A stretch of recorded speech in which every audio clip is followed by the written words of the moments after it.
വിശുദ്ധ കന്യകയായ ദൈവമാതാവേ, ഞങ്ങളുടെ ഇടയിൽ സമാധാനമുണ്ടാകുവാനും ഞങ്ങൾക്ക് കരുണ ലഭിപ്പാനുമായിട്ട് നിന്റെ ഏകപുത്രനോട് നീ അപേക്ഷിക്കണമേ.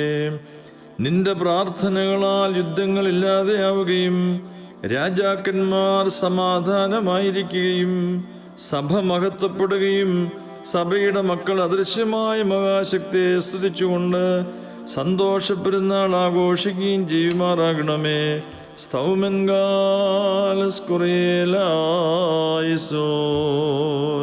കർത്താവേ, കന്യാവ്രതത്തോടും വെടിപ്പോടും വിശുദ്ധിയോടും കൂടെ നിന്നെ പ്രസവിച്ച മാതാവിന്റെ ഓർമ്മ പരിമളവും പോലെ നിനക്കിമ്പമായി തീരണമേ. ഇവിടെ ഭൂമിയിലും മീതെ സ്വർഗത്തിലും അവൾക്ക് നല്ല ഓർമ്മ ഉണ്ടാവുകയും ചെയ്യണമേ. ബാറക്മോ. വിശുദ്ധ കന്യകേ,